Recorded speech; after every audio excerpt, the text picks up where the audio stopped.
सबसे पहले हम लोग आज बात करेंगे अध्याय 10 में। जैसा कि सब लोग जानते हैं चैप्टर 10 का जो नाम है सदिश बीजगणित वेक्टर अलजेब्रा। तो इसमें आपको पढ़ना है मुख्यतः वेक्टर के बारे में, लेकिन आपको पता होना चाहिए कि वेक्टर अकेले नहीं आता है, वेक्टर के साथ एक इसका और दोस्त है जिसका नाम है स्केलर। तो सबसे पहले हम लोग इसके स्टार्टिंग में जाते हैं कि ये स्टार्ट कहाँ से हुआ। तो सबसे पहले स्टार्ट हुआ फिजिकल क्वांटिटी से। ऐसे क्वांटिटी से ही स्टार्ट माना जाता है। तो क्वांटिटी आपको पहले से पता है, क्वांटिटी का मीन्स राशि होता है। ठीक है, हम लोग यहाँ से समझेंगे क्वांटिटी का मीन्स क्या होता है, राशि होता है। अब राशि क्या है, थोड़ा सा इसके बारे में बात कर ले। तो देखिए क्वांटिटी बेसिकली बहुत प्रकार के क्वांटिटीज़ हैं, ठीक है, लेकिन हम लोग इतना माने कि क्वांटिटी का मतलब कुछ ऐसी चीज़ें जिसको हम लोग माप सकते हैं या जिसके कुछ यूनिट होते हैं, ठीक है। और जब क्वांटिटी की हम बात करते हैं तो बेसिकली क्वांटिटी के अंतर्गत हम लोग फिजिकल क्वांटिटी की बात करेंगे। क्या नाम है इसका, फिजिकल क्वांटिटी, जिसको हिंदी में हम लोग भौतिक राशि के नाम से जानते हैं। ठीक है, देखिए राशि सुने मतलब रास बोलते, चूँकि हर्षिकार है हल्का सा जो डालते, कोई दिक्कत नहीं है। तो सबसे पहले क्वांटिटी जाने, क्वांटिटी मतलब इसका कुछ ना कुछ ऐसी चीज़ें जिसके कुछ मानक हो, मात्रक हो, ठीक है, जिसको कुछ यूनिट हो, ऐसे कह सकते हैं हम लोग। आगे क्वांटिटी में हम लोग को पढ़ना है फिजिकल क्वांटिटी। फिजिकल क्वांटिटी मतलब ये फिजिक्स की चीज़ है। तो कहते कि एक ऐसा क्वांटिटी जिसको मापा जा सके। ठीक है, मापने का मतलब जैसे अब मान के चलिए कोई चीज़ है, आटा है 1 kg है, 2 kg है, 3 kg है, तो उसको हम माप सकते हैं। ठीक है, मापने में उसमें क्या होता है, 2 चीज़ें होती हैं, आप लोग फिजिक्स पढ़े होंगे। अगर हम 3 kg लिखते हैं तो इसमें 2 चीज़ें हैं, एक तो उसमें यूनिट है और एक जो है कि नहीं आपको न्यूमेरिक दिया रहता है। ठीक है, तो यूनिट जो है ये बताता है कि वो क्या है, मतलब जैसे उसको हम लोग किस चीज़ में माप रहे हैं, द्रव्यमान है, समय है, मात्रा क्या है, वो ये पता चल जाता है। तो इस यूनिट से ही हम लोग को पता चलता है कि वो राशि में फिजिकल क्वांटिटी में कौन सा क्वांटिटी है।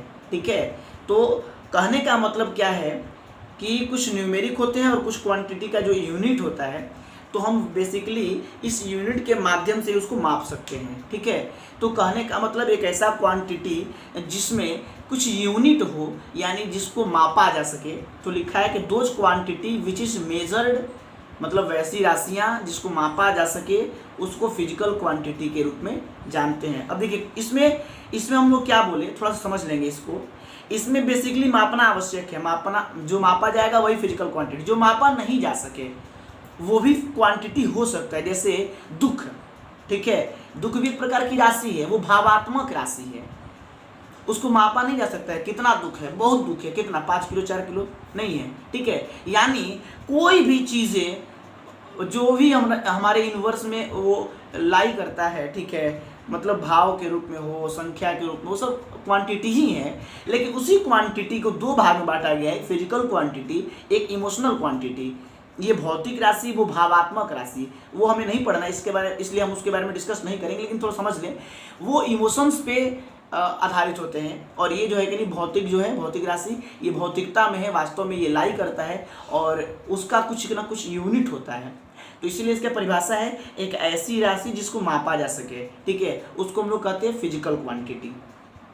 अब वो कहता है कि it has magnitudes and units. अब फिजिकल क्वांटिटी जो होगा उसमें मैग्नीट्यूड होगा और यूनिट होगा, बात समझिएगा। तो यही मेरा जो है, जैसे आटा, अगर हम फ्लावर की बात करें, चाहे कुछ भी, शुगर की बात करें, ठीक है, चीनी की बात करते हैं, चीनी 3 kg है, तो 3 क्या है, इसका मैग्नीट्यूड बताता है कि कितना है, मैग्नीट्यूड। ठीक है, जिसको हम लोग हिंदी में परिमाण कहते हैं। क्या कहते हैं, परिमाण, वो बताता है कि उसका क्या है, मैग्नीट्यूड। और ये जो है यूनिट बताता है, जिसको हिंदी में हम लोग मात्रक कहते हैं। ठीक है, मात्रक भी आपको पढ़ना है, फिजिक्स की ये सब चीज़ें हैं। मात्रक मतलब एक ऐसा स्टैंडर्ड, एक ऐसा मानक जिसकी सहायता से हम लोग भौतिक राशि को मापते हैं, उसको मात्रक कहते हैं। ठीक है, क्या बोलेंगे, एक ऐसा मानक, एक ऐसा स्टैंडर्ड जिसके सहायता से किसी भौतिक राशि को मापा जाता है, उसको हम लोग मात्रक कहते हैं। ठीक है, तो कहने का मतलब फिजिकल क्वांटिटी को हम लोग कह रहे हैं कि एक ऐसी राशि जिसको मापा जा सके, और मापने के लिए ही मापने के चलते ही वो क्या होगा, वास्तव में ब्रह्मांड में लाई करेगा। बात समझेंगे, जैसे अगर जो चीज़ दिखाई दे रहा है वास्तव में वो मास कंसेप्ट है, अगर उसमें कुछ ना कुछ मास है, कुछ ना कुछ द्रव्यमान है, तभी वो दिखाई देता है। अगर वो द्रव्यमान ना हो तो वो दिखाई ही नहीं देगा। जैसे एनर्जी इसलिए दिखाई नहीं देता है क्योंकि उसमें मास ही नहीं है, उसमें कुछ द्रव्यमान ही नहीं है। ठीक है, तो ऐसी राशि जिसको हम लोग माप सकते हैं, तो मापने का मतलब वो दिखाई देगा, और जो दिखाई देता है उसी को हम भौतिक बोलते हैं। ठीक है, ये जैसे ये संसार भौतिक संसार है, जो चीज़ दिखाई देता है वो भौतिक संसार कहलाता है। ठीक है, तो कहने का मतलब एक ऐसी राशि जिसको मापा जा सके, तो मापने का मतलब है कि उसका कुछ ना कुछ मैग्नीट्यूड होगा, कुछ ना कुछ यूनिट होगा। इसीलिए बताया गया कि फिजिकल क्वांटिटी को मैग्नीट्यूड और यूनिट दोनों होते हैं। अब आते हम लोग बात करते हैं कि फिजिकल क्वांटिटी कितने प्रकार के होते हैं। अब देखिए, फिजिकल क्वांटिटी भी बहुत प्रकार के होते हैं। बहुत प्रकार के मतलब क्या है, तो कहने का मतलब दो बेसिकली हमको पढ़ना है, स्केलर और वेक्टर। ठीक है, देखिए ऐसे बहुत सारे, तो जो दो प्रकार से इसको बांटा गया डायमेंशन के आधार पे। अगर कोई डायमेंशन जानता होगा, 11वीं क्लास में पढ़ना था, डायमेंशन मतलब बीमा। ठीक है, MLT पढ़ा होगा लोग। तो डायमेंशन जो है उसके आधार पे दो भाग में बांटा गया, एक डायमेंशनल फिजिकल क्वांटिटी या डायमेंशनल क्वांटिटी और डायमेंशन लेस क्वांटिटी। एक का डायमेंशन होता है, एक का डायमेंशन नहीं होता है। तो डायमेंशन में दो प्रकार के, एक वेरिएबल डायमेंशन क्वांटिटी, और एक उसको क्या बोलते हैं, कांस्टेंट वेरिएबल कांस्टेंट। देखो, इसको दो प्रकार से मैं थोड़ा सा डिस्कस कर दूं बस उसके बारे में। एक को बोलते हैं डायमेंशनल। ठीक है, डायमेंशन मतलब बीमीय, जिसका बीमा होता है, और एक होता है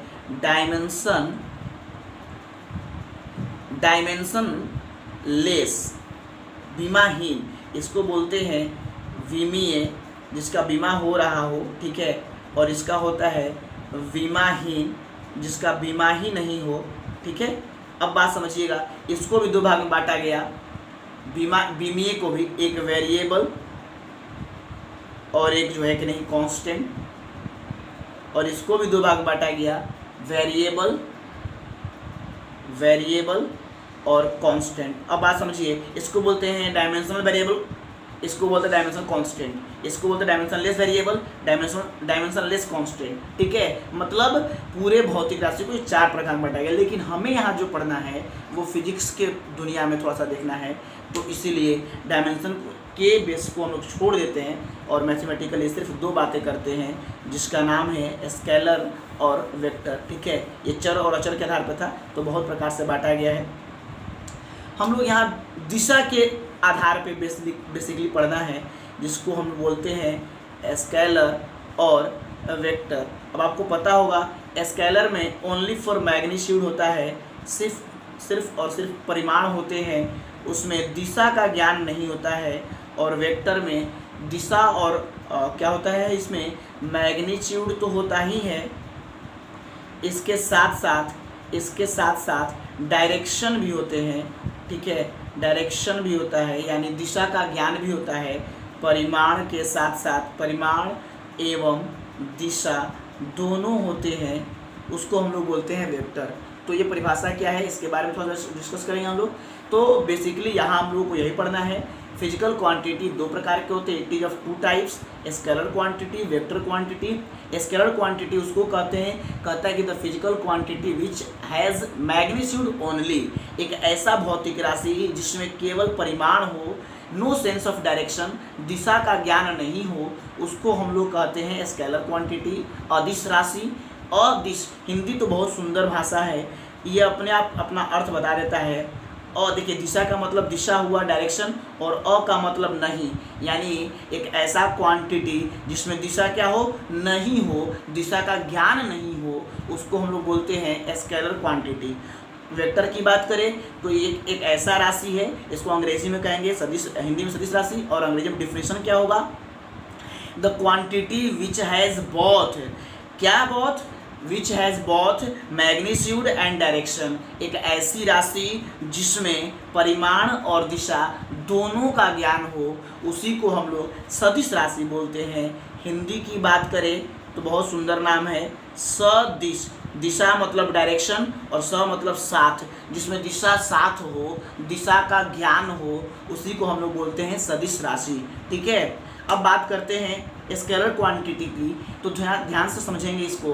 स्केलर क्वांटिटी आप समझ चुके हैं कि एक ऐसा भौतिक राशि जिसमें केवल परिमाण हो, दिशा का ज्ञान नहीं हो, ठीक है। जैसे मेरे कहने का मतलब आप पढ़ रहे होंगे पहले से ही, दूरी हमने कहा 5 किलोमीटर। अब 5 किलोमीटर, हाँ भैया, क्या जी भैया, हेलो, अच्छा,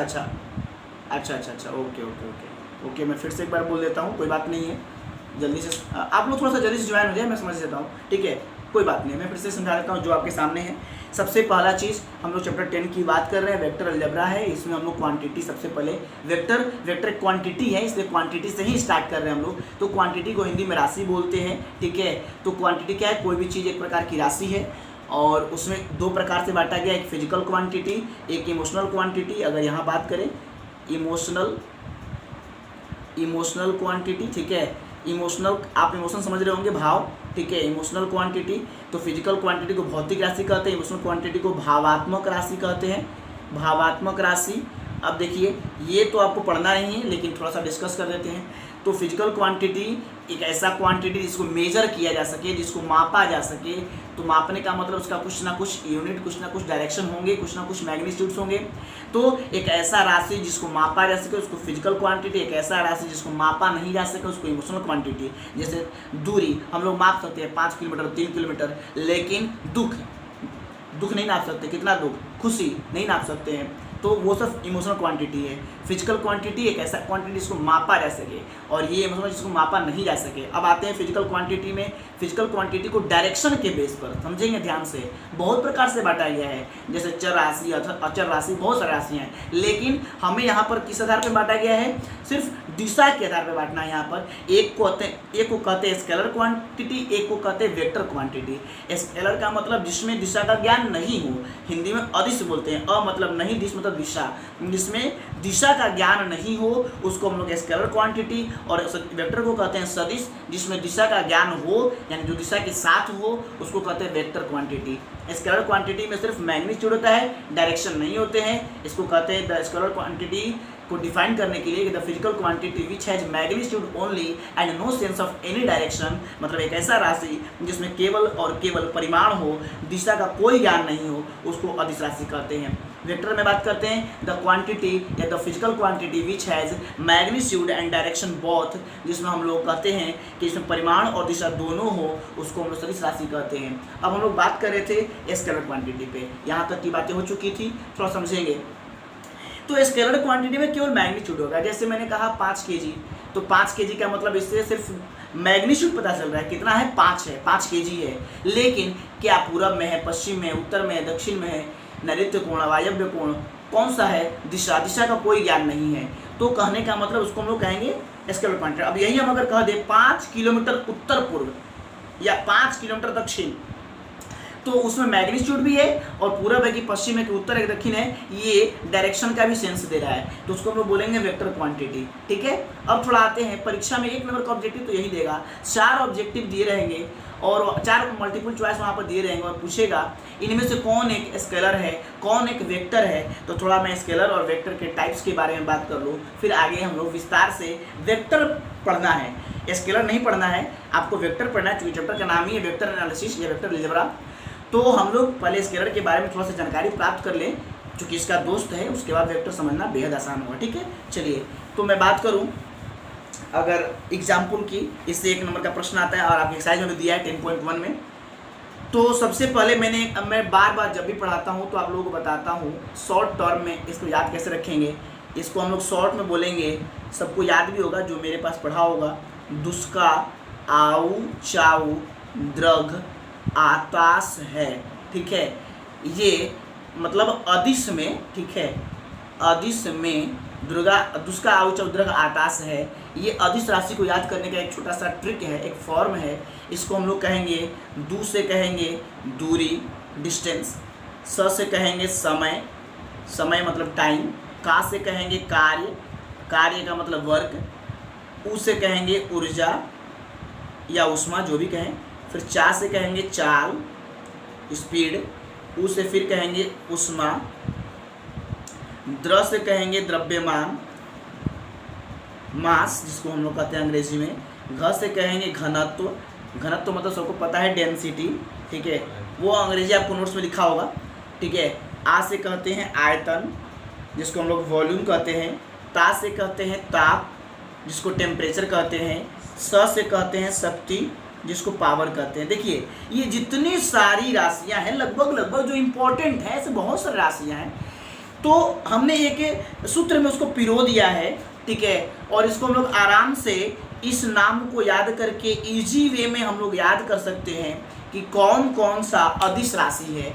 अब अगर 4 ऑप्शन दिए गए हो, जैसे ऑप्शन नंबर 1 बल, ऑप्शन नंबर 2 शक्ति, ऑप्शन नंबर 3 आयतन और ऑप्शन नंबर 4 कुछ दे दिया, मान लिए ऊर्जा, कुछ भी दे दिया, और कहता है इनमें से कौन एक अदिश राशि है, इनमें से कौन एक सदिश राशि है। इस प्रकार से प्रश्न पूछेगा तो इसमें से कौन सदिश राशि है। तो देखिए हमको ये वाला पढ़ेंगे, लगता है कि शक्ति तो उसमें आता है, आयतन भी आता है, ऊर्जा भी आता है, यानी बल जो है वो अदिश राशि नहीं है, यानी सदिश राशि है। तो इस प्रकार से इतना, अब ऐसे याद रखना बहुत मुश्किल होता है, भूल जाएंगे, लेकिन ये जो है हम लोग इसको आराम से याद रख सकते हैं, ठीक है। एक चीज़ छूट गया यहाँ पे, दूसरा आउ चाउ होता है, ठीक है, आउ। तो आ का मतलब यहाँ पे क्या होगा, आ का मतलब होगा आवेश। एक चीज़ यहाँ छूट गया था, मैं इसको इसी में इन्वेस्ट कर देता हूँ थोड़ा सा, ठीक है। दुस्का आउ शाउ, ठीक है। अब थोड़ा सा समझ में आ जाएगा, आउ ये हो जाएगा, है ना। चलिए, तो कहने का मतलब कि एक और नाम आ गया उसमें आवेश भी है, जिसको हम लोग चार्ज बोलते हैं। ये सारी क्वांटिटी आप एक लाइन में एक बार बस पढ़ के कि दुष्का आउचा उद्रक आता है, आकाश है, ये याद कर लेंगे तो आपको अदिश राशि मैक्सिमम इसी में से पूछा जाता है, ठीक है। अब हम लोग बात करते हैं इसी प्रकार से थोड़ा वेक्टर के बारे में, इसको हम लोग मिटा दें, कोई दिक्कत नहीं है। चलिए, आपको नोट्स में पूरा दिखेगा, मैं नोट्स आपको दिखा दूँ, वो नोट्स में पूरा मैंने यहाँ पे स्पष्ट लिख दिया है, ठीक है। दुष्का आउचा उद्रक आकाश है, दूरी अंग्रेजी में लिखा हुआ है, दूरी, समय, कार्य, आवेश, ऊष्मा, चाल, ऊर्जा, द्रव्यमान, घनत्व, आयतन, ताप, शक्ति, सब कुछ लिखा हुआ है, ठीक है।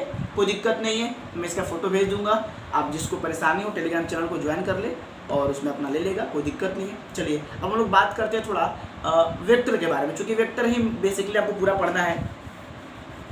चलिए जी, तो अब हम लोग बात करें वेक्टर के बारे में। वेक्टर आप समझ चुके हैं कि एक ऐसा राशि, एक ऐसा भौतिक राशि जिसमें मैग्नीट्यूड और डायरेक्शन, परिमाण और दिशा दोनों का ज्ञान हो, उसको हम लोग वेक्टर बोलते हैं, ठीक है। अब देखिए, वेक्टर को थोड़ा एक स्पेशली डिनोट किया जाता है, ठीक है। तो वो कहता है कि वेक्टर क्या है, तो कहता है कि वेक्टर कुछ नहीं है, it is a directed line segment. ये है वेक्टर, क्या है, एक डायरेक्टेड लाइन सेगमेंट है, एक ऐसा रेखाखंड है जिसमें डायरेक्शन का भी नॉलेज हो, दिशा का भी ज्ञान हो, मतलब ये एक जिसमें दिशा का ज्ञान हो, कुछ उसका मैग्नीट्यूड हो। तो कहता है वेक्टर बेसिकली कुछ नहीं है, ये it is a directed line segment. Directed, थोड़ा मैं लिख दूँ आपको समझ में ज़्यादा आए, डायरेक्टेड लाइन सेगमेंट, आगे हम पढ़ेंगे इसके बारे में विस्तार से। अभी सिर्फ इतना याद रखें कि सदिश एक डायरेक्टेड लाइन सेगमेंट है, मतलब एक ऐसा रेखाखंड जिसमें दिशा भी युक्त हो, दिशा का भी ज्ञान हो, ठीक है। तो अगर मैं बात करूं थोड़ा सा, इसको अगर हम मान लिया जाए ए बी ऐसे लिखते हैं, ठीक है, और मान लिए ऐसे एक वेक्टर है, ये भी एक वेक्टर है ए बी, ठीक है। तो कहने का मतलब क्या है, हम लोग उसको क्या बोलेंगे, ऐसे डिनोट करते हैं, ए बी लिख देते हैं इसका नाम वेक्टर का, और उसके ऊपर डिदर डायरेक्शन है, ऐसे ए बी वेक्टर, इसको क्या बोलते हैं, ए बी वेक्टर, ठीक है। और इसको क्या बोलेंगे, ये देखिए ए की तरफ जा रहा है ना, तो बी ए वेक्टर इसको बोलेंगे, क्या बोलेंगे इसको, बी ए वेक्टर। जिधर डायरेक्शन होगा, डायरेक्शन ए की तरफ है तो ए की तरफ डायरेक्शन रहेगा, डायरेक्शन बी की तरफ है इसमें तो इसमें बी की तरफ रहेगा। और अगर मैं इसको ए बोलूँ, देखिए या तो 2 लेटर लेते हैं, पहले से आप पढ़े हुए हैं, रेखाखंड में अगर 2 लेटर लेते हैं तो कैपिटल लेते हैं, और एक लेटर से अगर डिनोट करना होगा तो स्मॉल लेटर लिया जाता है। अगर 2 लेटर लेंगे तो कैपिटल, एक लेंगे तो स्मॉल ABCD का ही कोई अक्षर ले लेंगे। तो अगर इसको हमको एक और तरीके दिखाना हो तो क्या दिखेंगे, ए वेक्टर। इसको अगर दिखाना हो तो इसको एल माने तो इसको हम क्या दिखाएंगे, एल वेक्टर, ठीक है। और इसको पढ़ेंगे क्या, वेक्टर ए बी या vector B A, vector A, vector L, ऐसे हम इसको रीड करते हैं, पढ़ते हैं।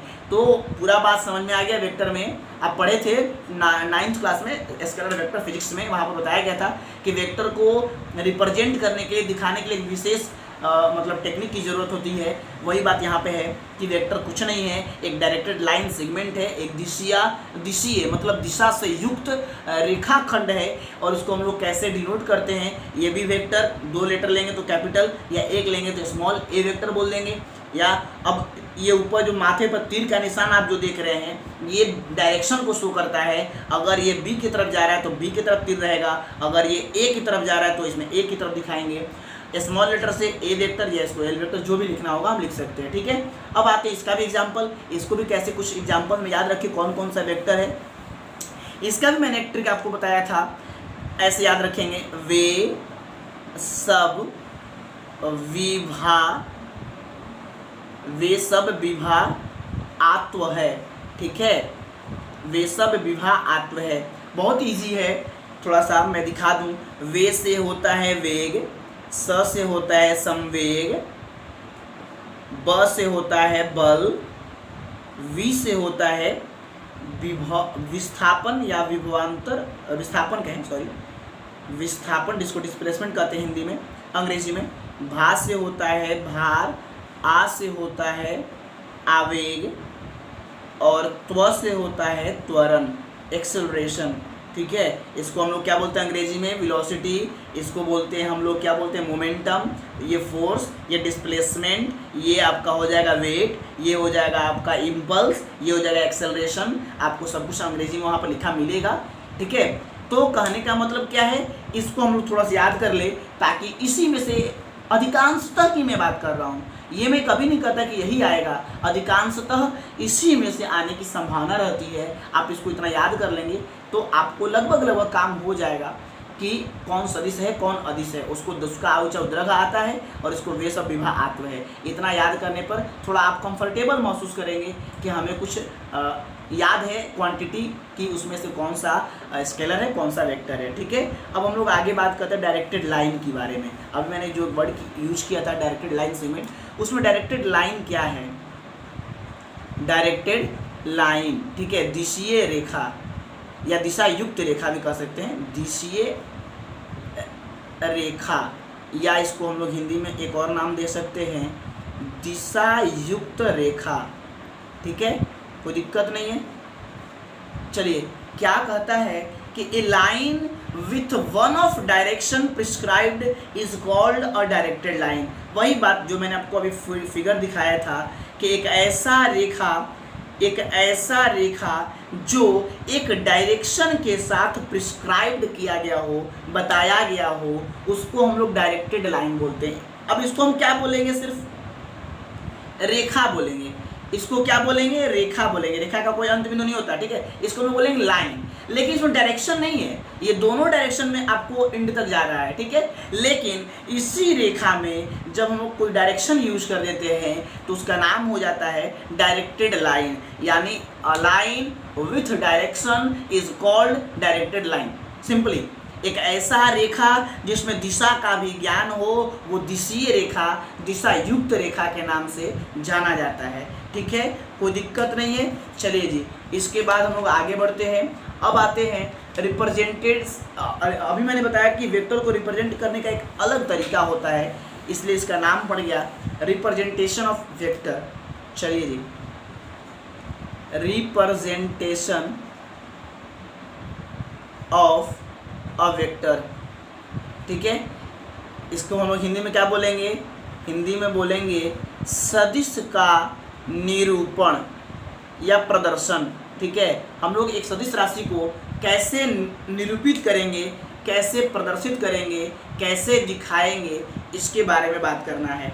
चलिए जी, तो हम लोग बात करते हैं इसके बारे में। सबसे पहला चीज़ आपको याद रखना है, कह रहा है ए वेक्टर इज, अभी मैंने बताया a vector is represented by a directed line segment. मतलब किसी भी वेक्टर को एक दिशीय रेखाखंड की सहायता से हम लोग क्या करते हैं, उसको रिप्रेजेंट करते हैं, दिखाते हैं, जिसमें डायरेक्शन का कुछ क्या हो, नॉलेज हो। अब इसमें दो सिरे होते हैं, चूंकि रेखाखंड है ना, डायरेक्टेड लाइन सेगमेंट है, सेगमेंट तो खंड होता है, तो रेखाखंड उसको अंग्रेजी में हम लोग लाइन सेगमेंट बोलते हैं। तो मान के चलिए एक स्टार्टिंग पॉइंट होगा और एक कोई और पॉइंट होगा। अब मैं अगर बात कहूँ तो ये ध्यान से देखेंगे, कहता है कि वेक्टर को कैसे रिप्रेजेंट करते हैं, तो वेक्टर को रिप्रेजेंट करने के लिए एक डायरेक्टेड लाइन सेगमेंट को लिया जाता है। डायरेक्टेड लाइन सेगमेंट में क्या होता है, तो एक, अब देखिए ये आप समझिए, ये डायरेक्शन दिखा रहा है कि इधर जा रहा है, यानी ये स्टार्ट ए से हुआ है और बी की तरफ क्या कर रहा है, मूव कर रहा है, जा रहा है। तो जहाँ से स्टार्ट हुआ उसको हम लोग बोलेंगे इसको इनिशियल पॉइंट, आरंभिक बिंदु, प्रारंभिक बिंदु, ठीक है, इनिशियल पॉइंट। और जहाँ खत्म हुआ, जहाँ तक ये जा रहा है, इसको हम लोग बोलेंगे टर्मिनल पॉइंट, या एक और नाम दे सकते हैं इसको फाइनल पॉइंट, अंतिम बिंदु, ऐसा भी कह सकते हैं, ठीक है। अंतिम बिंदु के नाम से जानते हैं तो फाइनल पॉइंट या टर्मिनल पॉइंट भी कह सकते हैं। अच्छा, एक बात और, अब इसको अगर हम ऐसे भी दिखा सकते थे, ये यहाँ पर जाके एंड हो गया, ठीक है, डायरेक्शन कहीं नहीं दिखाना, यहाँ दिखा, मैंने पूरे लाइन में ये डायरेक्शन क्या है, ऐसे पूरा डायरेक्शन ही तो है, ये बता रहा है कि इस दिशा में जा रहा है, ठीक है। हम यहाँ दिखा, कहीं दिखा सकते हैं, मेरी बात को समझिएगा। तो ये जब दिखा रहा है तो स्टार्टिंग यहाँ से हुआ और ख़त्म यहाँ पे हुआ, तो जो अब आप समझेंगे, ये जो रेखाखंड का तीर का निशान आपको दिख रहा है, तो जहाँ ये मुंह है उसको हम लोग बोलते हैं हेड, सिर बोलते हैं, क्या बोलते हैं, सिर। और इसको क्या बोलते हैं, टेल मतलब पूंछ मतलब उसका अंतिम, वो स्टार्टिंग सिरा, और ये लास्ट, माने कहने का मतलब इनिशियल पॉइंट को ही हम लोग टेल के नाम से और टर्मिनल पॉइंट को ही हेड के नाम से जानते हैं, ठीक है। याद रखेंगे ये दोनों नाम। अब इनिशियल पॉइंट कहे चाहे टेल कहे, पूंछ, क्योंकि वहाँ से स्टार्ट हुआ और वो ऊपर आ गया तो नीचे वाला पॉइंट जो उसका पूंछ हो गया, ऊपर वाला मुंह हो गया, उसका सिर हो गया। तो जैसे आपका पैर है और ये सिर है, वैसे ही तो ये आप पैदा हुए थे तो कैसे सिर की तरफ से जा रहे थे, नीचे नहीं, पैर की तरफ से, छोटे थे, धीरे धीरे आप बड़े हो रहे थे, ठीक है। तो इसीलिए जहाँ से स्टार्ट हुआ उसको हम लोग टेल कहते हैं, पूंछ कहते हैं, और जो ऊपर में लास्ट सीमा जो मिला उसको हम लोग हेड बोलते हैं, सिर बोलते हैं, ठीक है। दूसरी बात, और ये यहाँ से लेकर यहाँ तक की जो लंबाई है, जो डिस्टेंस है यहाँ पे, उसी को हम लोग मैग्नीट्यूड के नाम से जानते हैं, जिसको हिंदी में अभी मैंने बताया परिमाण कहते हैं। क्या बोलते हैं, परिमाण। तो कहने का मतलब कि कोई भी वेक्टर होगा उसमें दो चीज़ें होंगी, एक जो डायरेक्शन को शो करेगा, ये देखिए ये हमको बता रहा है डायरेक्शन, और ये हमको लंबाई जो मैग्नीट्यूड दे रहा है। तो एक ऐसा क्वांटिटी जिसमें डायरेक्शन और मैग्नीट्यूड दोनों हो उसको हम लोग वेक्टर बोलेंगे, और उसमें जहाँ से स्टार्ट होता है उसको इनिशियल पॉइंट या स्टार्टिंग पॉइंट, और जहाँ पे ख़त्म होता है उसको टर्मिनल पॉइंट या फाइनल पॉइंट। और इनिशियल पॉइंट को टेल भी कहते हैं, फाइनल पॉइंट को हेड भी कहते हैं। और हेड और टेल यानी इनिशियल पॉइंट और फाइनल पॉइंट के बीच का जो डिस्टेंस होता है उसको हम लोग मैग्नीट्यूड के नाम से जानते हैं, ठीक है। इतनी सारी बातें आपको समझ में आ गई। एक बात और मैं आपको बता दूं, ये देखिए थोड़ा सा, ये जो मैग्नीट्यूड है, तो मैग्नीट्यूड किसका है, ए बी का है। ए बी क्या है, एक प्रकार का वेक्टर है, A B vector, direction B की तरफ है तो तीर का निशान बी की तरफ होगा। और ये वेक्टर का जो मैग्नीट्यूड है उसको हम लोग डिनोट कैसे करते हैं, तो उसको डिनोट करने के लिए बताया गया ऐसे। आप पहले से पढ़ते थे, इसको मॉड बोलते थे, मॉड्यूलस बोलते थे, मैग्नीट्यूड भी बोलते हैं। ये उसका मैग्नीट्यूड देता है। किसी भी वेक्टर के अगल बगल ये अगर साइन लग जाता है एब्सोल्यूट वैल्यू वाला, निरपेक्ष मान वाला, तो ये उसका माप बतलाता है, उसकी लंबाई बतलाता है, उसका परिमाण बतलाता है। और किसी भी वेक्टर में ऐसा लगा देने पर वो उसका क्या देता है, मैग्नीट्यूड देता है। और थोड़ा रोक दीजिएगा, खत्म हो गया वीडियो, खत्म हो गया, चलिए जी। तो इसको हम क्या बोलते थे, मैग्नीट्यूड, ठीक है। कहने का मतलब है कि अगर किसी भी वेक्टर का हम लोग मॉड ले लेंगे तो वो उसका मैग्नीट्यूड बताएगा। और मैं एक बात और बता दूं आपको कि अगर मैं इसको ए वेक्टर स्मॉल से दिखाता तो इसको हम लोग क्या बोलते, ए वेक्टर का मैग्नीट्यूड, है ना। तो हम लोग मॉड ऑफ ए वेक्टर भी बोल सकते हैं या मैग्नीट्यूड भी बोल सकते हैं, कोई दिक्कत नहीं है, ठीक। अच्छा, ये एरो है, इसको हम एरो बोलते हैं ना, तीर, तीर का निशान। ये एरो क्या बताता है? डायरेक्शन बताता है कि बी की तरफ है, ठीक है। मैग्नीट्यूड को हमेशा जब भी मैग्नीट्यूड निकालना होगा ऐसे लगा देंगे, और जब ऐसे लगाते हैं तो एक बात और बता दूं, मैग्नीट्यूड निकालते वक्त जब भी हम लोग इसमें ये लगा रहे हैं तीर का निशान, और जब मैग्नीट्यूड निकालेंगे तो ये सब हट जाएगा और सिंपली ए बी आ जाएगा। ए बी आने का मतलब चाहे इसमें लगाएंगे तो ये ए आ जाएगा। इसका मतलब ये सिर्फ उसकी लंबाई बतला रहा है, अब इसमें दिशा का ज्ञान नहीं है। ऊपर वाला जो डायरेक्शन था वो हट गया, अब सिर्फ ये मैग्नीट्यूड बताएगा, क्योंकि पता ना ये लगाने से वो चीज़ स्केलर हो जाएगा, और स्केलर होगा तो वो सिर्फ मैग्नीट्यूड बताएगा, न कि डायरेक्शन। इसीलिए ऐसा मॉड जो है, मॉडुलस जो है, एक बात और याद रखेंगे, मैं एक चीज़ और आपको बता दूं, ये फिजिक्स की बात है कि वेक्टर से हम लोग अगर स्केलर निकाल रहे हैं, समझेंगे, या स्केलर को वेक्टर में चेंज कर रहे हैं, वेक्टर से स्केलर बनाने के लिए हमको किसका यूज पड़ता है? उसको हम लोग क्या बोलते हैं? मॉड्यूलस। जो अभी मैंने बताया कि वेक्टर अगर कोई दिया है, मान लीजिए ए वेक्टर, और उसका मैग्नीट्यूड निकालना है, मतलब मॉड निकालेंगे, तो वो स्केलर हो जाएगा। वेक्टर क्या हो जाएगा? स्केलर। इसमें मैग्नीट्यूड और डायरेक्शन दोनों था, अब केवल क्या बचा? मैग्नीट्यूड बचा, ठीक है। यानी वेक्टर को स्केलर बनाने के लिए हम लोग मॉडुलस का यूज करते हैं, और स्केलर को वेक्टर बनाने के लिए ग्रेडियंट एक वर्ड आता है, वो अभी आपको नहीं समझना है, वो बात की बात है। उसको क्या बोलते हैं?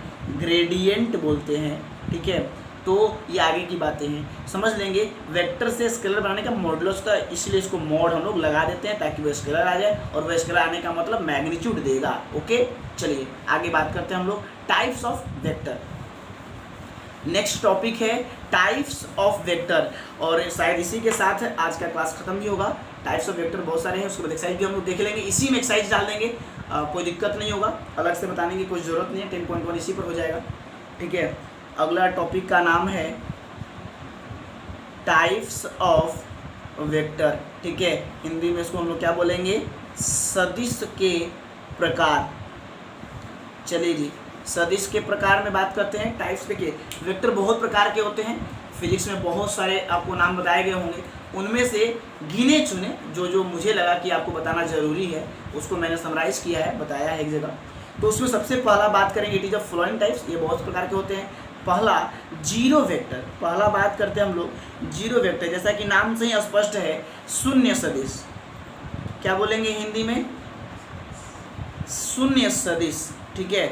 अब देखिए, जीरो वेक्टर का मतलब हुआ कि एक ऐसा वेक्टर जिसका मैग्नीट्यूड जीरो हो। बात समझिए, स्पष्ट लिखा है, ए vector where initial and terminal point. देखिए अब बात समझेंगे थोड़ा, अगर ये मैं कह दूं ये ए बी वेक्टर है, तो ये मैं जैसे ही ए बी वेक्टर कहूँगा तो आप समझ जाएंगे कि इसका कुछ ना कुछ इनिशियल पॉइंट और कुछ ना कुछ टर्मिनल पॉइंट है, कहीं से स्टार्ट हुआ कहीं गया होगा, और यदि स्टार्ट होकर थोड़ा भी आगे बढ़ गया तो उसका कुछ ना कुछ मैग्नीट्यूड जरूर होगा, चाहे वो 1 हो, 2 हो, 5 हो, 10 हो। स्टार्ट हो के चल दिया तो इसका मतलब उसका मैग्नीट्यूड हो गया, अब चाहे जितना भी हो।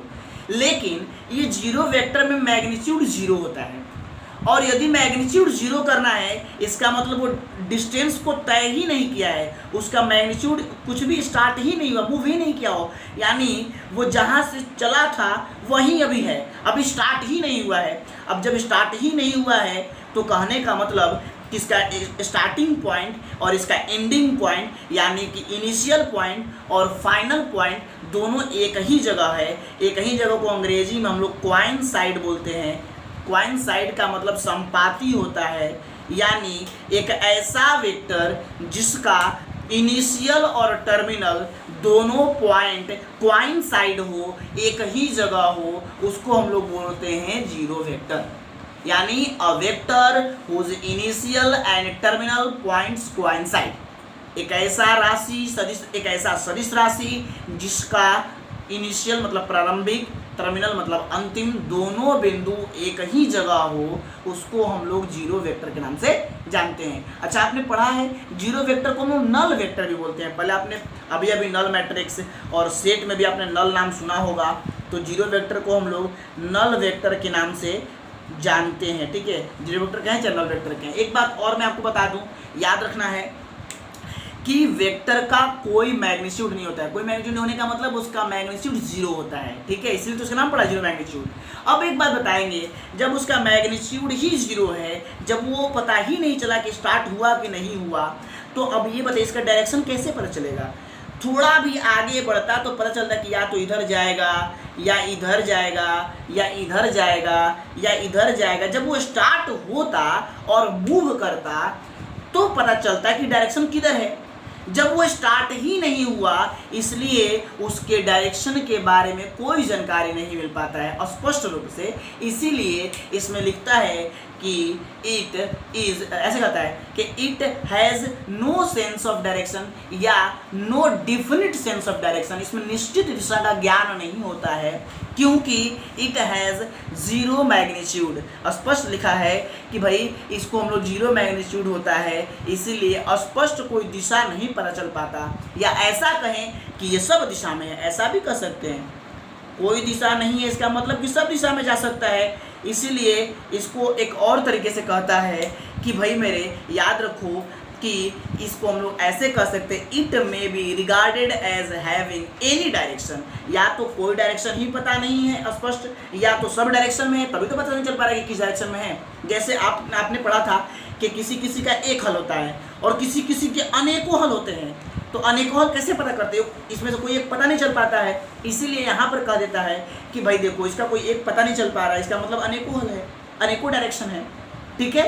यानी याद रखना है जीरो वेक्टर का मैग्नीट्यूड जीरो, डायरेक्शन का कोई सेंस नहीं होता है, कोई डिफिनिट सेंस नहीं होता है, स्पष्ट ये पता नहीं चलता कि मतलब ये निश्चित रूप से किधर जा रहा है, ये सब दिशा में जाता हुआ प्रतीत होता है, ठीक है। ऐसा हम लोग कर सकते हैं। एक चीज़ और मैं बता दूं आपको, जीरो वेक्टर को कैसे डिनोट किया जाता है। जीरो वेक्टर को जीरो के ऊपर वेक्टर का साइन लगा करके डिनोट किया जाता है। ये हम लोग इसको क्या बोलते हैं, जीरो वेक्टर के नाम से जानते हैं। इसका डिनोट करते हैं, नोटेशन है इसका।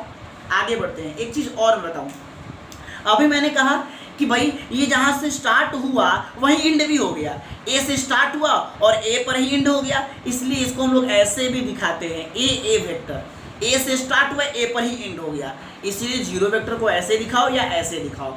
या मान लो बी से स्टार्ट हुआ बी पर ही खत्म हुआ, मतलब इनिशियल और फाइनल दोनों पॉइंट एक ही हो जाए, उसी को हम लोग क्या बोलते हैं, उसी को हम लोग बोलते हैं जीरो वेक्टर।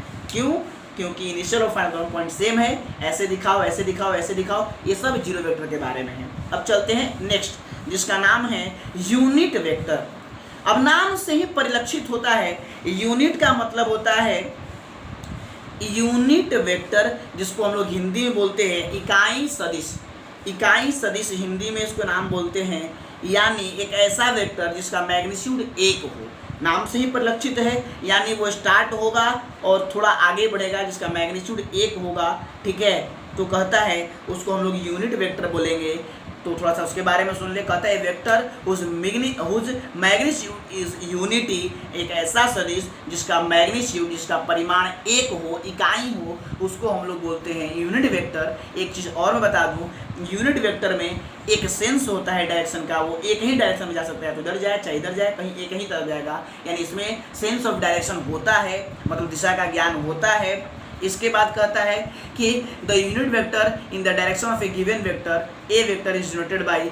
अब एक बात समझेंगे थोड़ा सा, अगर ये मान के चलिए ये कोई वेक्टर आपको दिया है ए और वी, इसका मैग्नीट्यूड बहुत सारा होगा, इसको अगर हम एक एक भाग में तोड़ दें, ऐसे तोड़ दें, एक भाग दो भाग, एक एक सेंटीमीटर, हमारा 5 सेंटीमीटर का है तो एक एक सेंटीमीटर का तोड़ेंगे, और जो तोड़ रहे हैं वो हमारा इकाई भाग होगा।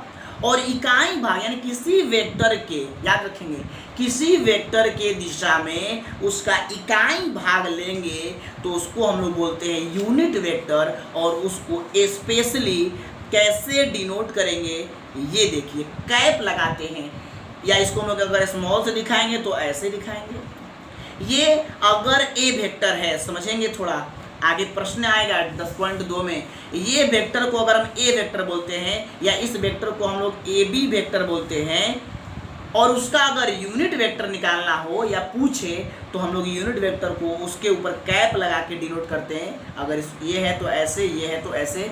मतलब ये हुआ कि किसी भी वेक्टर का यूनिट वेक्टर अगर पता करना हो, बताना हो, निर्देशित करना हो तो उसके ऊपर कैप का प्रयोग किया जाता है। क्या बोल रहे, कैप, इसको हम लोग क्या पढ़ेंगे, ए कैप, ठीक है। यानी एक ऐसा वेक्टर जिसका लंबाई 1 हो, मैग्नीट्यूड 1 हो, उसको हम लोग यूनिट वेक्टर के नाम से जानते हैं, ठीक है। 1 मिनट, थोड़ा फोन आ रहा है, तो पॉज कर लीजिएगा। आप समझ गए बात, कोई दिक्कत नहीं है। यूनिट वेक्टर वाली बात आपको समझ में आ गई पूरी तरह से कि यूनिट वेक्टर में इसका मैग्नीट्यूड 1 होता है। उसके बाद मैग्नीट्यूड 1 होने का मतलब समझ रहे हो ना, ए बी का अगर आप मैग्नीट्यूड निकालोगे तो 1 आएगा, तो ही उसको हम लोग यूनिट वेक्टर बोलेंगे। और कहता है कि अगर कोई वेक्टर दिया है उसी डायरेक्शन में अगर उसका यूनिट वेक्टर निकालना हो तो उसको कैप लगा कर डिनोट किया जाता है, उसको पढ़ते हैं ए कैप। इसका क्या तरीका है निकालने का, अब आप बताओ। मैं अगर तुमसे ही पूछूँ, देखो बहुत ईजी, अभी समझा ही देता हूँ एक चीज़। अगर ये 5 है, मतलब इसकी लंबाई 5 है, तो इसका इकाई लंबाई क्या होगा, 1 होगा। तो वो कैसे निकलेगा, वो कैसे निकलेगा, तो आपने इसको कितने भाग में किया है उससे डिवाइड करोगे, पता चल जाएगा। यानी ये वेक्टर में अगर 5 से भाग लगा दे तो 1 भाग निकल जाएगा। तो इस वेक्टर को हम लोग क्या बोलेंगे, इस वेक्टर को बोलेंगे ए वेक्टर। और उसमें 5 से भाग लगाएंगे, जितना भाग किए हैं वो 5 भाग कहाँ से आया, 5 क्या है, उसका मैग्नीट्यूड है। यानी ए वेक्टर के मैग्नीट्यूड से भाग लगा दे तो उसका यूनिट वेक्टर आ जाएगा। बात समझेंगे। यानी किसी भी वेक्टर का यूनिट वेक्टर निकालने का फॉर्मूला होता है, आगे बहुत विस्तार से आएगा, उस वेक्टर में उसके मैग्नीट्यूड से भाग लगा देना। जैसे ये मान लो ये था 5 वेक्टर, 5 मतलब ऐसे हम उसको क्या लिख दे तुमको, थोड़ा सा मैं ये कहूँ, ये ए बी वेक्टर ऐसे था, 5 ए वेक्टर का था और उसमें 5 से हम लोग भाग लगा दिए तो 5 कट गया। अब ये एक वेक्टर एक मैग्नीट्यूड का आ गया तो उसको हम लोग ए यूनिट वेक्टर या ए कैप के नाम से जानेंगे, ठीक है। यानी एक फॉर्मूला आपने पढ़ा कि किसी का भी यूनिट वेक्टर निकालना हो, उसके वेक्टर में हम लोग उसके मैग्नीट्यूड से डिवाइड करते हैं। आगे बहुत सारा प्रश्न भी मिलेगा, आगे बढ़ते हैं। नेक्स्ट जो है अगला जो वेक्टर है उसका नाम है को इनिशियल वेक्टर। देखिए सब नाम जो है वो स्पेशली नाम है, आप उसको याद कर सकते हैं। को इनिशियल आपने वेक्टर पढ़ा होगा फिजिक्स में, को इनिशियल। अब देखिए इनिशियल का मतलब प्रारंभिक होता है और को मतलब साथ, मतलब एक ऐसा वेक्टर जिसका इनिशियल पॉइंट जो हो वो एक ही हो। एक ही होने का मतलब ये देखिए, मान लीजिए एक पॉइंट है और इसी पॉइंट से एक वेक्टर ऐसे चला गया, एक वेक्टर ऐसे चला गया, एक वेक्टर ऐसे चला गया, एक वेक्टर ऐसे चला गया। सारे वेक्टर, ये मान लीजिए वेक्टर ए है, ये वेक्टर बी है, ये वेक्टर सी है, ये वेक्टर डी है। तो कहता है कि कहने का तात्पर्य क्या है को इनिशियल वेक्टर का, इसको आप आराम से समझेंगे। लिखा है कि 2 और more vectors having the same initial point are called as co-initial vector। यानी दो हो या दो से अधिक हो, 2 या 2 से अधिक वैसे सदिश जिसका प्रारंभिक बिंदु एक ही हो, इनिशियल पॉइंट एक ही हो, उसको हम लोग को इनिशियल वेक्टर्स के नाम से जानते हैं। सह प्रारंभिक सदिश कर दीजिए, संगामी सदिश कर दीजिए, हिंदी इसका स्पष्ट नहीं है, ठीक है। इसीलिए सह प्रारंभिक या संगामी जो भी कह दे, एक ही बिंदु से गुजरने वाले संगामी भी बोलते हैं हम लोग। तो बात समझ में आ गया। को इनिशियल जिसका इनिशियल पॉइंट को हो, एक साथ हो, एक ही हो। ये देखो एक ही जगह सबका इनिशियल पॉइंट है, ठीक है। तो क्या डिफिनेशन हुआ, 2 और more vectors having the same initial point are called as initial vector। Okay, अगला देखते हैं। अगला जो वेक्टर है उसको हम लोग क्या बोलते हैं, कोलिनियर। अब देखिए इसका नाम क्या है, कोलिनियर, कोलिनियर, ठीक है, double L, collinear vector. Hindi में इसका नाम है समतलीय, समतलीय सदिश। अब समझ रहे होंगे, समतलीय मतलब जिसका तल समान हो, यानी एक ही तल में। जैसे देखो तल का मतलब प्लेन होता है, प्लेन का मतलब कि एक एक्स अक्ष होगा और एक वाई अक्ष होगा। जैसे ये मेज, ये एक्स वाई दोनों है, ये बोर्ड एक्स वाई दोनों है, ठीक है। तो जिसमें 2 अक्ष होते हैं उसको हम लोग क्या बोलते हैं, तो जिसमें 2 अक्ष होते हैं उसी को हम लोग प्लेन बोलते हैं। तल में 2 चीज़, जैसे हमारा हाथ तलवा कहलाता है, इसमें एक एक्स है एक वाई है, ठीक है। तो अगर कहता है कि ऐसे वेक्टर जो एक ही तल में लाई करते हो, एक ही तल में स्थित हो, उसी को हम लोग बोलते हैं कोलिनियर वेक्टर। इसको हम लोग अंग्रेजी में कैसे बोलेंगे? तो कहता है कि two or more vectors are said to be collinear, यानी दो या दो से अधिक वैसे सदिश समतलीय सदिश कहलाते हैं if they are parallel to the same line irrespective of their magnitudes and directions. कहता है कि भाई देखो कुछ नहीं है, ये मान लो पूरा एक तल है, ये पूरा तल पे दो या दो से अधिक ऐसे सदिश हो जो एक लाइन के या वो आपस में मतलब एक लाइन के क्या हो पैरेलल। जैसे मान लो एक लाइन है, इस लाइन के पैरेलल एक यहाँ वेक्टर गया जिसको हम बोलते हैं ए वेक्टर, एक यहाँ वेक्टर जा रहा है जिसको हम लोग बोलते हैं बी वेक्टर, एक यहाँ वेक्टर गया जिसको बोलते हैं सी वेक्टर, एक यहाँ गया डी वेक्टर, एक यहाँ जा रहा है ई वेक्टर। तो कहने का मतलब है कि, और एक बात और, इसका डायरेक्शन मान लो इधर साइड हो जाए कोई दिक्कत नहीं है। मान लो एक रेखा ऐसे है जिसका डायरेक्शन इधर है एफ वेक्टर, ये एक तुम्हारा एक लाइन है, एक लाइन। और अब तुम बात को समझो ध्यान से, ये एक लाइन है और लाइन कहाँ पर खींच सकते हो ये बताओ? लाइन हमेशा एक तल पर ही खींचा जा सकता है, समझ रहे हो? 3D में तुम लाइन खींचोगे, जैसे 3D मतलब ये XYZ में एक लाइन खींचोगे, वो लाइन नहीं रहता है, बात समझो। क्योंकि 3D में लाइन खींचोगे तो कुछ ना कुछ उसकी चौड़ाई होगी, कुछ ना कुछ उसकी मोटाई होगी और कुछ ना कुछ उसकी ऊंचाई भी हो जाएगी, वो बेलन बन जाएगा। तो लाइन हमेशा 2D में खींचा जाता है, x और y दो अगर कोऑर्डिनेट हो उसी में खींच सकते हैं। तो लाइन का कहने का मतलब एक तल, ठीक है। अब कहता है कि दो या दो से अधिक वैसे वेक्टर जो एक लाइन के पैरेलल हो, मतलब एक तल में स्थित हो, लेकिन उसका डायरेक्शन चाहे कुछ भी क्यों ना हो, वो सब, अब देख लो एक इधर जा रहा है, किधर जा रहा है, किधर जा रहा है, किधर जा रहा है, डायरेक्शन क्या है अलग अलग भी हो तो कोई फर्क नहीं पड़ता है। बात ये है वो एक लाइन के पैरेलल होना चाहिए, उसी को हम लोग कोलिनियर वेक्टर के नाम से जानते हैं। कोलिनियर वेक्टर बात समझ में आ गया? Two or more vectors are said to be collinear if they are parallel to the same line irrespective of their magnitude and direction. वो अपने डायरेक्शन की अगर बात ना की जाए तो उसका जो लाइन का जो स्टेट होगा, अवस्था होगा, वो एक लाइन के पैरेलल होगा, चाहे उसका डायरेक्शन पूरब में हो, पश्चिम में हो, उत्तर में हो, दक्षिण में, कोई फर्क नहीं पड़ता है। बात इतनी सी है कि वो एक लाइन के पैरेलल होगा, बस सिंपल वे में। नेक्स्ट देखते हैं कोलिनियर, बात समझा गया? कहीं तल में होगा, एक लाइन के पैरेलल होगा, डायरेक्शन कुछ भी क्यों ना हो। इररिस्पेक्टिव का मतलब डायरेक्शन पर ध्यान न दिया जाए। चलिए आगे आता है equal vector. Equal vector, equal तो समझ ही रहे हैं, समान सदिश। अब इक्वल वेक्टर किसको बोलेंगे? तो कहता है कि बात को समझ लीजिए, इक्वल का मतलब बराबर। जैसे आप मैट्रिक्स में बराबर पढ़े थे, बराबर कब होता है? जब उसका ऑर्डर और उसका कंपोनेंट या एलिमेंट सब सेम हो। वैसे यहाँ पर कहता है कि two vectors are said to be equal if they have the same magnitude and same direction. यानी दो वेक्टर, जैसे मान ले जाए एक वेक्टर है ए वेक्टर और एक वेक्टर है वी वेक्टर, अगर ये दोनों एक ही डायरेक्शन में हो और जितना इसका मैग्नीट्यूड है उतना ही इसका भी मैग्नीट्यूड हो, तो ही उसको हम लोग क्या बोलेंगे? इक्वल वेक्टर्स के नाम से जानेंगे। और इसको कैसे डिनोट करेंगे? A vector is equal to B vector, ऐसे हम लोग उसको रिप्रेजेंट कर सकते हैं, दिखा सकते हैं, बता सकते हैं, कोई दिक्कत नहीं है, ठीक है। यानी बात समझ में आ गया? इसमें डायरेक्शन भी सेम होना चाहिए और उसकी मैग्नीट्यूड में भी कोई अंतर नहीं, मतलब मैग्नीट्यूड और डायरेक्शन दोनों सेम, तो उसको हम लोग बोलेंगे मैग्नीट्यूड। ध्यान से आ जाओ जल्दी सुनो भैया, मैग्नीट्यूड और डायरेक्शन दोनों सेम हो तो ही उसको हम लोग इक्वल वेक्टर। इक्वालिटी का मतलब ही होता है सब कुछ सेम, ठीक है। यानी दो ऐसे वेक्टर जिसमें मैग्नीट्यूड और डायरेक्शन दोनों सेम हो, उसी को बोलेंगे इक्वल वेक्टर। अगला आता है निगेटिव ऑफ ए वेक्टर, ऋणात्मक सदिश, ठीक है। इसको बोलते हैं negative of A vector, Hindi में आप बोल सकते हो ऋणात्मक सदिश या सदिश का ऋणात्मक, जो कहना है कह लो।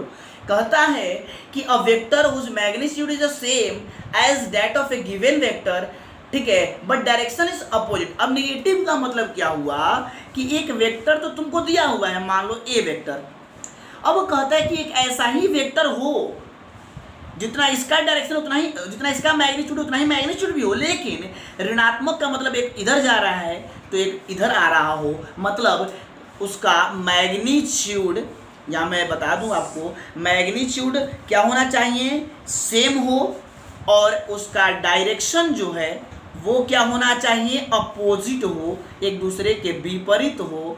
ऐसे एक प्लस में उसका उल्टा क्या होगा, माइनस, तभी तो कहेंगे ऋणात्मक। तो कहने का मतलब क्या है, ध्यान से समझिएगा, यानी कि कोई भी वेक्टर, दो ऐसे वेक्टर जिसका डायरेक्शन मैग्नीट्यूड सेम हो बट डायरेक्शन अपोजिट हो, उसको हम नेगेटिव ऑफ ए वेक्टर के नाम से जानते हैं। ये बात आपको समझ में आ रही होगी। कहने का मतलब, अगर मैं इसको एक चीज़ और दिखाऊँ आपको, इसको मैं क्या बोलूँगा, ए बी वेक्टर, और ये अगर मान के चलिए उसी का अपोजिट है तो इसको हम लोग क्या बोलेंगे, ये ए बी वेक्टर है लेकिन ये उसका निगेटिव है, डायरेक्शन देख लो किधर है, बी ए वेक्टर।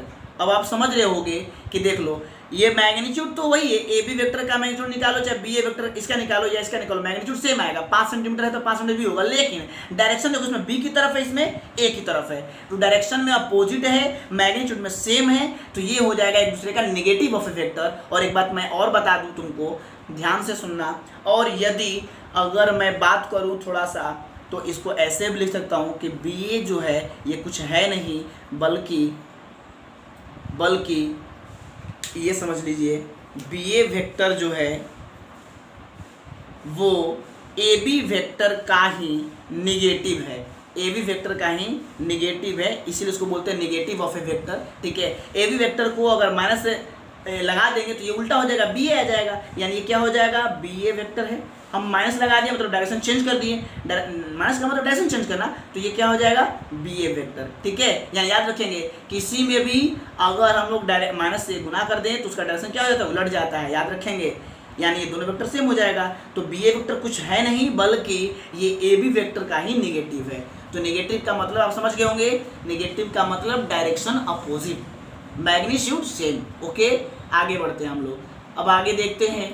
देखिए, अब आगे नेक्स्ट जो टॉपिक है वो है पोजीशन वेक्टर। तो पोजीशन वेक्टर हम लोग नेक्स्ट क्लास में देखेंगे। अभी इतना आप थोड़ा सा ठहर जाएं, हम एक्सरसाइज की भी बात करेंगे, क्योंकि ये 10.1 जो एक्सरसाइज है बहुत इजी है, 2 मिनट में ख़त्म हो जाएगा।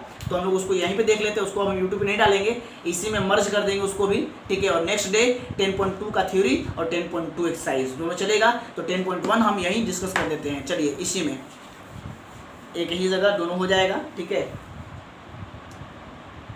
आप लोग अभी पढ़े भी हैं, थोड़ा सा साथ भी देंगे। एक्सरसाइज 10.1, ठीक है, कोई दिक्कत नहीं है। चलिए जी, 10.1 की बात करें तो बुक मेरे पास है अभी, मैं उसको थोड़ा निकाल लूँ और आपको दिखाता हूँ। चलिए जी, 10.1 का पहला जो एक्सरसाइज है उसमें पहला जो प्रश्न दिया गया है उसकी अगर मैं बात करूँ आपको, 1 मिनट। चलिए जी, तो पहला क्वेश्चन आपके सामने लिखा हुआ है, सब कुछ देखिएगा ध्यान से, बहुत आराम से समझेगा।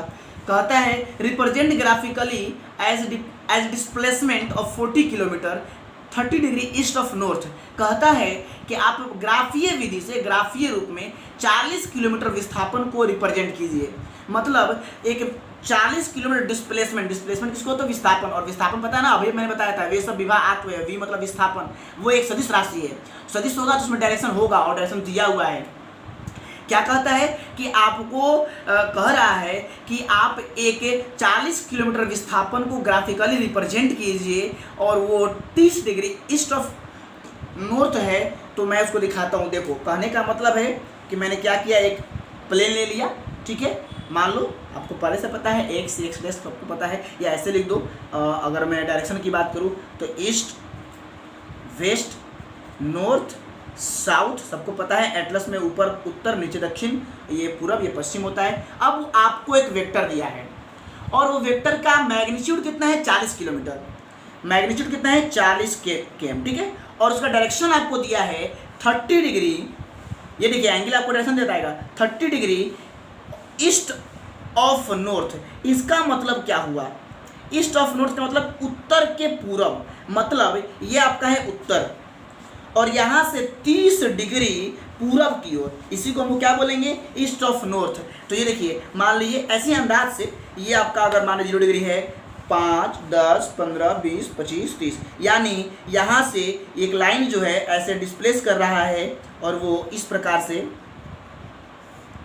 आएगा, सपोज किया जाए, मान लिया जाए, ठीक है। ये यहाँ से कितना डिग्री, ये देखिए डायरेक्शन देखिए, ईस्ट ऑफ नॉर्थ का मतलब क्या हुआ, नॉर्थ के ईस्ट, मतलब उत्तर के पूर्व में, उत्तर से पूरब की दिशा की तरफ आपको मुड़ना है, इसलिए इसको बोलते हैं ईस्ट ऑफ नॉर्थ। इसको हम लोग कितना डिग्री बोला, 30 डिग्री। ये डायरेक्शन बता रहा है कि इस दिशा में आपको जाना है, कितना दूर, तो 40 किलोमीटर। अब मैं अपने से मान लूँ एक ले लूँ कि ये मेरा है 10 किलोमीटर, ये मेरा 20 किलोमीटर, ये मेरा 30 किलोमीटर और ये मेरा 40 किलोमीटर है, ठीक है। तो ये मेरा 40 किलोमीटर हो गया, तो यहीं पे मैं ये चीज़ लगा दूंगा, ठीक है, और इसका नाम लिख दूंगा बी, और यहाँ स्टार्टिंग वाले पॉइंट को हम अगर ओ बोलते हैं तो हमारा ये, या पी बोल दे, कुछ भी नाम लिख दो, उससे क्या फर्क पड़ता है, यानी, और ये डायरेक्शन का मैग्नीट्यूड कितना है, 40 किलोमीटर, ठीक है। तो हमने क्या किया, यहाँ एक ऐसा वेक्टर दिखाया जो 40 किलोमीटर मैग्नीट्यूड को और 30 डिग्री उत्तर पूर्व को, यानी ईस्ट ऑफ नॉर्थ जो है, ईस्ट ऑफ नॉर्थ का मतलब यानी ईस्ट से नॉर्थ की तरफ, बात समझिएगा, अंग्रेजी उल्टा लिखा रहता है ना, ईस्ट ऑफ नॉर्थ लिखा हुआ है, यानी उत्तर के पूर्व, उत्तर से आपको 30 डिग्री पूरब की तरफ जाना है, ठीक है। तो ये आपका था, ग्राफिकली दिखाना था, ये आपका आंसर है। और यहाँ पर एक चीज़ मैंने, ये इसको मैंने क्या माना है, 10 किलोमीटर, था ना, 10, 20, 30, 40 हुआ। तो यहाँ पे आप इसका एक स्केल जैसे हम लोग लिखते हैं ना, मान उसका क्या बोलते हैं, स्केल को हम लोग एक पैमाना बोलते हैं, ठीक है, कि ये जो है ये लाइन से दो छोटे लाइन के बीच का जो डिस्टेंस है ये कितना है, 10 किलोमीटर को रिप्रेजेंट करता है। यानी ऐसे भी हम लोग कह सकते हैं इस चीज़ को कि 1 cm को हम लोग 10 किलोमीटर क्या करें, माने हैं, ठीक है। और आगे में आप लिख देंगे, ऊपर में भेजेंगे, तो मान लिया जाए ऐसे वहाँ पे लिखे हुए कि here the vector OP vector, यहाँ कौन सा वेक्टर है, OP vector, OP vector represents the required displacement, मान 40 किलोमीटर, कहाँ पे, 30 डिग्री ईस्ट ऑफ नॉर्थ। यही आपका क्या हो जाएगा, आंसर हो जाएगा, कोई दिक्कत नहीं है, बस आपको ग्राफिकली दिखाना था। चलिए, ये था आपका पहला नंबर प्रश्न, कोई दिक्कत नहीं है। अरे बस, अरे यार देखो ये कह रहा है east of north, east of north का मतलब नॉर्थ से ईस्ट की तरफ 30 डिग्री बना दो और उस दिशा में 40 किलोमीटर नाप करके छोटा छोटा ले लो, 10 किलोमीटर 20 किलोमीटर बराबर, 10, 20, 30, 40, और वो आपको डायरेक्शन दिखा दो, लिख दो ये OP वेक्टर है, ये OP वेक्टर 40 किलोमीटर डिस्प्लेसमेंट को दिखा रहा है 30 डिग्री ईस्ट ऑफ नॉर्थ को, कोई दिक्कत नहीं है। चलिए नेक्स्ट क्वेश्चन देखते हैं। नेक्स्ट क्वेश्चन तो कुछ है ही नहीं, बहुत ईजी है, इसको नोट डिलीट करते हैं, आगे देखते हैं। नेक्स्ट क्वेश्चन में आपको लिखा हुआ, अभी मैंने बताया, कह रहा है classify the following measures as scalars and vectors. आपको देखिए मैं बुक ही दिखा देता हूँ, इसमें आपको लिखा हुआ है, देखिए पहला प्रश्न में आपको क्या लिखा है कि आपको स्केलर और वेक्टर में आपको क्लासीफाई करना है, बांटना है, कौन स्केलर है कौन वेक्टर है, ठीक है, दिख रहा है ना उसमें कौन स्केलर है कौन वेक्टर आपको दिखाना है। थोड़ा सा जूमिंग कर दीजिएगा हल्का सा ताकि आ जाए। चलिए जी, समझ रहे होंगे, बहुत जल्दी खत्म करते हैं हम लोग इसको। चलिए जी, ये देखिए तो पहला क्या है 10 kg। अब kg किसका मात्रक है आप बताओ, kg आपका द्रव्यमान का मानक है ना, और द्रव्यमान है तो पता है ना कि ये अदिश राशि होता है, तो ये स्केलर हो जाएगा। इसमें देखो मैग्नीट्यूड भी है मीटर, और उसके बाद नॉर्थ वेस्ट डायरेक्शन का भी इसमें सेंस है, इसलिए ये क्या हो जाएगा वेक्टर। 40 डिग्री केवल क्या है मैग्नीट्यूड है, ये स्केलर हो जाएगा। 40 वाट ये आपका क्या है, ये पता है ना। अब देखो 40 वाट, इसमें कहीं कोई डायरेक्शन है नहीं, इसलिए ये स्केलर होगा। लेकिन अगर पता करना हो कि यह है कौन सा राशि है, तो वाट किसका मात्रक है, शक्ति का, और शक्ति पता है ना अदिश राशि होता है, इसलिए ये क्या हो जाएगा स्केलर। ठीक, ये देखो 10 टू द पावर चार्ज का मात्रक है, और चार्ज को हम लोग क्या बोलते हैं हिंदी में, आवेश। और आवेश अभी तुमको बताया अदिश राशि, वैसे भी देख लो इसमें डायरेक्शन नहीं है, इसलिए ये भी क्या है स्केलर है। इसमें आ जाओ 20 मीटर पर सेकेंड स्क्वायर। अब ये देखो 20 मीटर प्रति सेकेंड स्क्वायर, ये क्या है, तो ये आपको पता होना चाहिए मीटर पर सेकेंड स्क्वायर स्पीड का मात्रक है। बस में आ रही है, मीटर पर सेकेंड स्क्वायर स्पीड का मात्रक है, और मीटर पर सेकेंड स्क्वायर क्या उसको बोलते हैं वेलोसिटी का।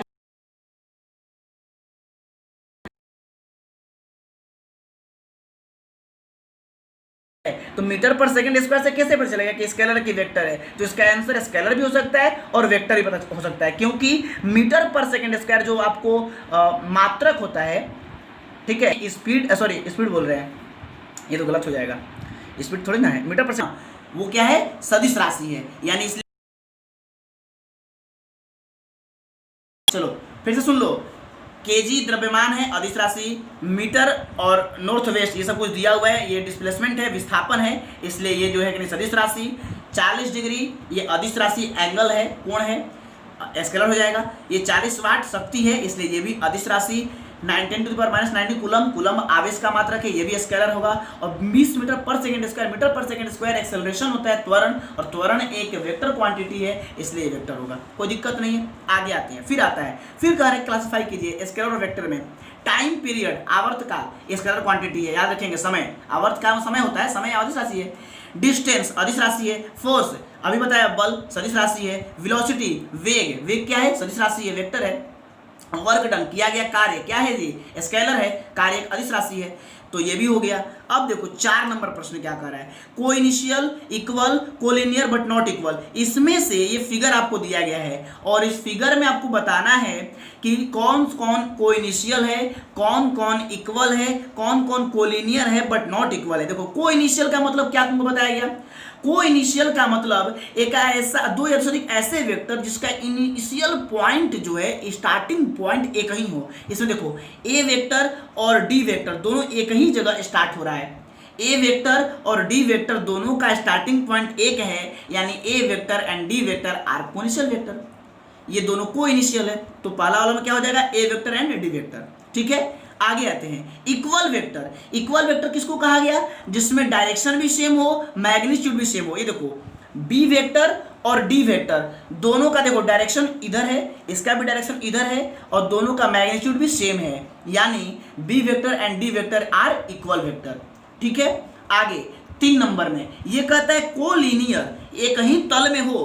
तो तल जब कहे तो हमको क्या बताएं कि एक लाइन के पैरेलल होना चाहिए, और बट नॉट इक्वल, लेकिन कहता है कि इक्वल नहीं हो। इक्वल नहीं होने का मतलब भले ही मैग्नीट्यूड सेम हो जाए, डायरेक्शन सेम नहीं। लास्ट में क्या कह रहा है कि ध्यान से देखेंगे, अंतिम लास्ट है ए vector and minus A vector are collinear. अब बताओ ए वेक्टर और माइनस ए वेक्टर कोलिनियर होगा? अभी मैंने बताया कि कोलिनियर है, इसका मतलब ए वेक्टर का मतलब हो गया ऐसे, समझोगे थोड़ा, ए वेक्टर का मतलब ऐसे, और अगर वो एक लिखा है माइनस ए वेक्टर, इसका मतलब ये हुआ, उसका डायरेक्शन क्या हो गया, चेंज कर गया। वेक्टर वही है, डायरेक्शन चेंज किया है।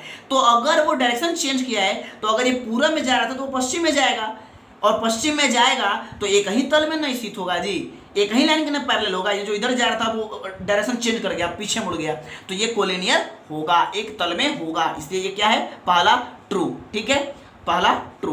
दूसरा क्या कहता है, two collinear vectors are always equal in magnitude. अब देखो अभी मैंने बताया कि कोलिनियर है, ये दोनों कोलिनियर है, तो कहता है कि क्या कोलिनियर वेक्टर हमेशा मैग्नीट्यूड में सेम होते हैं? जरूरी नहीं है। अब देख लो, जैसे अगर मैं कहूं ऐसे कि ये वेक्टर एक ए है और एक वेक्टर मान लो ये बी, ये दोनों कोलिनियर है, एक ही रेखा के पैरेलल है, लेकिन मैग्नीट्यूड तो छोटा बड़ा भी हो सकता है, इसलिए ये सत्य नहीं है, क्योंकि ये कह रहा है कि हमेशा बराबर ही होगा। जी नहीं, फॉल्स है। तीसरा देखिए, तीसरा कहता है कि two vectors having same magnitudes are collinear. अब वो कहता है कि दो ऐसे वेक्टर जिसका मैग्नीट्यूड सेम हो वो कोलिनियर होगा। देखो ज्यादा प्रश्न कोलिनियर से ही पूछ रहे हैं, इसको समझो। कोलिनियर का मतलब एक लाइन के पैरेलल हो दो ऐसे वेक्टर जिसमें डायरेक्शन का कोई महत्व नहीं हो, लेकिन पैरेलल होना चाहिए, और मैग्नीट्यूड डायरेक्शन इस सबका कोई मतलब नहीं है। अब यहाँ पे कह रहे हैं कि दो वेक्टर जिसका मैग्नीट्यूड सेम हो कोलिनियर होगा। बताओ तो कैसे कोलिनियर? मान लो एक वेक्टर ये है और एक वेक्टर ये है, मैग्नीट्यूड इसका और इसका बराबर है, डायरेक्शन सेम ही नहीं है, पैरेलल नहीं है लाइन के, इसलिए ये मैग्नीट्यूड सेम है लेकिन कोलिनियर नहीं है, इसलिए तीसरा भी फॉल्स है। यानी ये जरूरी नहीं है कि मैग्नीट्यूड सेम है तो वो कोलिनियर भी होगा। ठीक है, आगे चौथा कहता है कि two collinear vectors having the same magnitude और सेम मैग्नीट्यूड आर इक्वल। अब कहता है, ये देखिए खाली कोलिनियर से ही प्रश्न पूछा है जी। कहता है कि दो वेक्टर्स है, ये वेक्टर्स है और एक मान लो ये है, थोड़ा समझना ध्यान से। ऐसे कहता है कि दो वेक्टर्स ऐसे जिसके मैग्नीट्यूड सेम है, इसका इतना लंबाई उतना ही लंबाई है। ठीक है, कोलिनियर है तो एक ही लाइन में एक ही तल के समानांतर होगा। ठीक है, लेकिन कहता है कि वो अगर दो ऐसे वेक्टर हो कोलिनियर वेक्टर का मतलब कि मैग्नीट्यूड सेम होगा, सॉरी एक ही लाइन के पैरेलल होगा, तो कहता है कि अगर दो कोलिनियर वेक्टर मैग्नीट्यूड में सेम हो तो वो इक्वल होंगे। जरूरी नहीं है, क्यों? क्योंकि मैग्नीट्यूड ना सेम हो जाएगा, डायरेक्शन तो अपोजिट ही रह सकता है। अब डायरेक्शन ऐसे भी हो सकता है, डायरेक्शन ऐसे भी हो सकता है, डायरेक्शन बारे में तो कुछ कहा नहीं रहा है।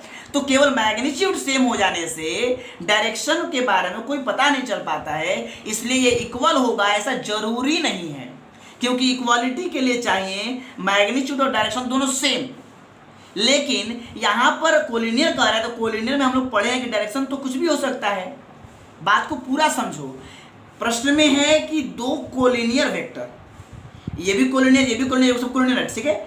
तो कोलिनियर वेक्टर में अगर मैग्नीट्यूड सेम हो तो वो इक्वल होगा। देख लो अपने सामने ही देख लो, इसका मैग्नीट्यूड सेम है, डायरेक्शन भी सेम है, तो ये इक्वल तो हो गया, लेकिन ये वाला इक्वल होगा नहीं ना। तो ये सब जगह लागू नहीं हो, जो सब जगह लागू नहीं होते उसी को हम लोग असत्य बोलते हैं, क्योंकि सत्य सार्वभौमिक होता है। ईश्वर सत्य है, सब कोई मानता है। बात सुना रही है? तो जो चीज़ें सत्य है वो सब जगह प्रमाणित होगा, और जो असत्य है वो कहीं कहीं प्रमाणित होगा, कहीं कहीं प्रमाणित नहीं होगा। इसलिए बात समझ गए। इसलिए चौथा नंबर भी क्या होगा?